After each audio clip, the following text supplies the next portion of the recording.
our new speaker, our next speaker from Grupo F, discussing about the accountability experience. Good morning, Jose Eduardo Villasis. Hello, Janice. My name is Jose Eduardo, but I go by Pepe. Pepe is my professional brand. Welcome to all of you to this short seminar or talk regarding accountability, specifically the accountability experience, which is a program we have been developing with Grupo F in Tijuana for 5 or 6 years now, with several companies in the borderline trying to improve their performance through their people. Thank you for letting me know all of these interesting professional topics that you handle with. This is far away from my field, but has been very interesting to listen to all the previous presenters and being able now to balance the subjects to this more human leadership approach regarding accountability. My name is Coach Pepe Villasis. I've been working in the professional coaching field for 17 years, after 17 years of working in the corporate world. I live in Querétaro, Mexico. I'm here in Querétaro now again. So if you have been here before, you know that it's a very nice city, Querétaro, Mexico. And working with several companies in this specific program regarding accountability. Let me tell you the following. What is accountability in this corporate leadership approach? Accountability is a way of living our lives, our personal lives in the first time, so you can live two things that in our culture, especially in Mexico, are very tough in our culture, are very absent in our culture. One is self-empowerment, autonomy. We want people and teams to be autonomous, not to depend on their supervisors, on their managers. The managers, of course, they have their role to perform, but we don't want teams to be depending on them to solving everyday problems, to helping them at every moment. We say in this program, we don't want managers to be babysitters of their teams. And the other part that we work in accountability is learning to be 100% responsible, at least in our culture. When things go right, we are very responsible. Many hands will raise to say, I am part of this success. But again, in our culture, and also this is a human way of acting. When things don't go well, when there's mistakes, when there's fails, when we don't get the results, most people, they remain silent.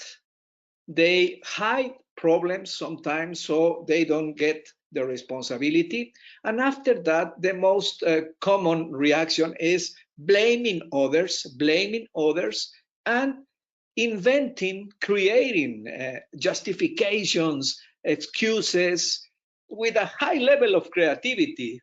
And all of this because they are used in our culture.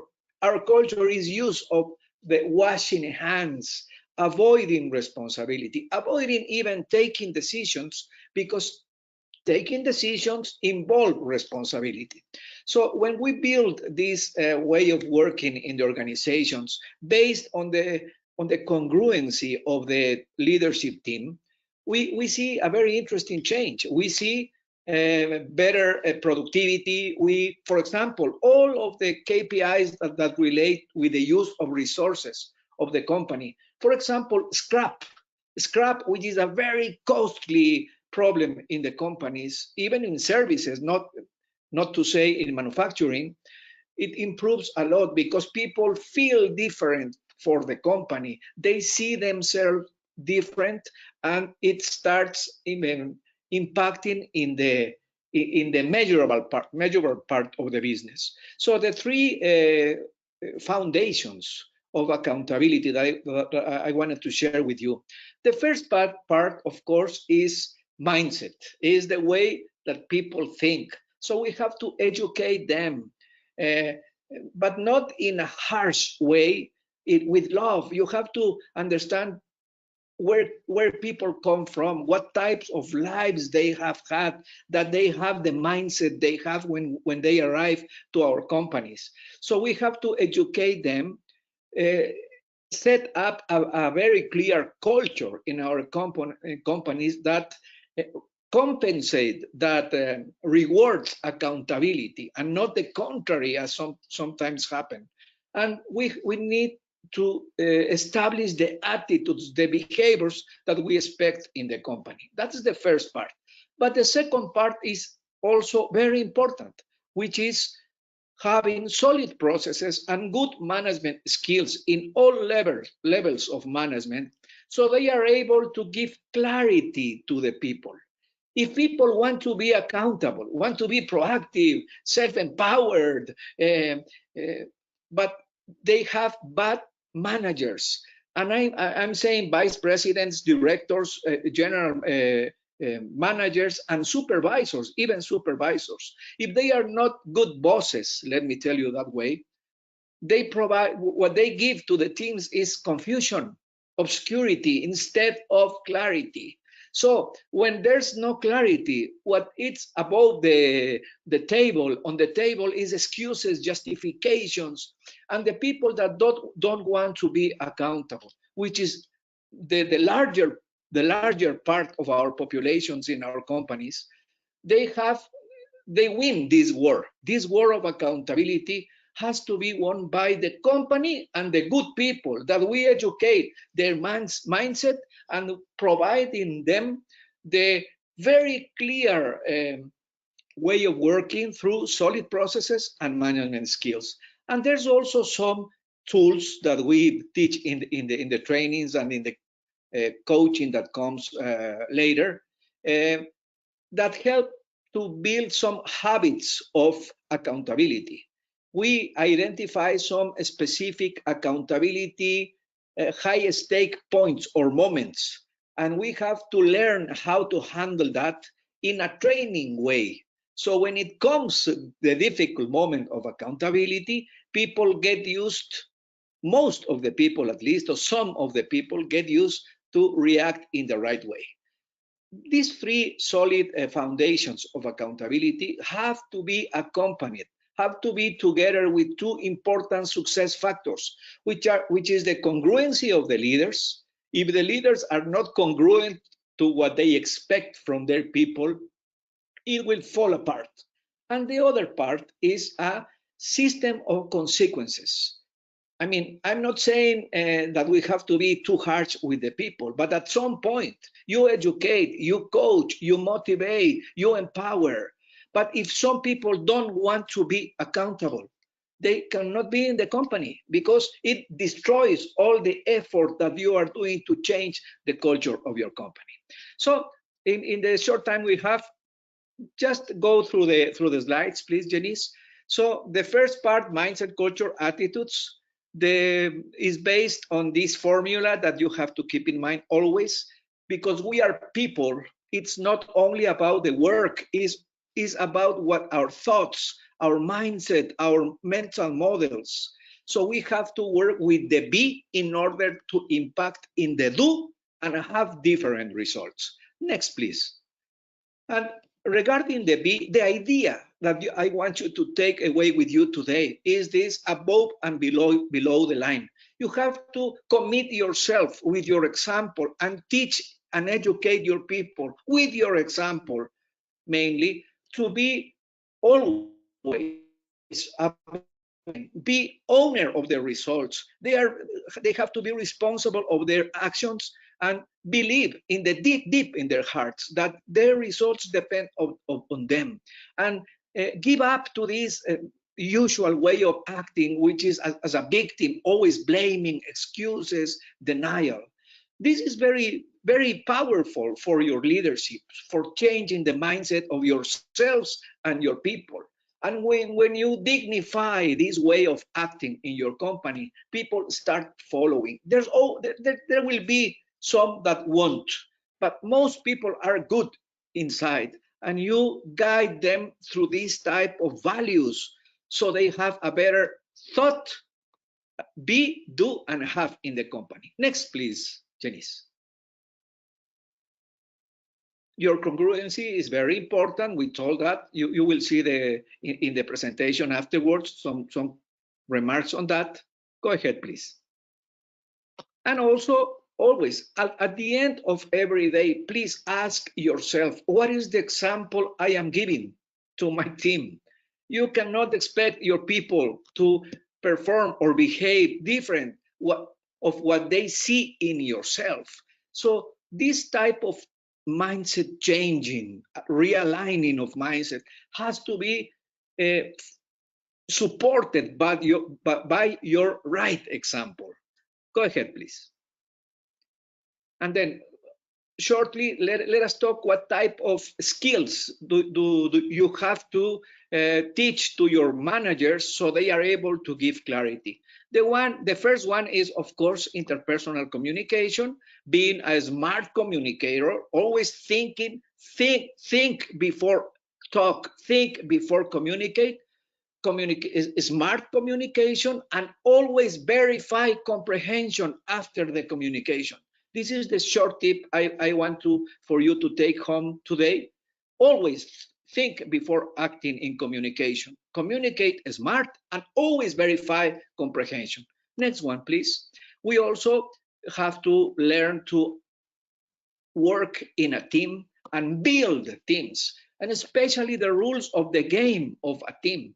Each team has to be very clear in who is accountable for what, how performance is measured, who makes what decisions in the team, basic processes in written, and contact points defined. We work on this, and people know how to establish order in their work.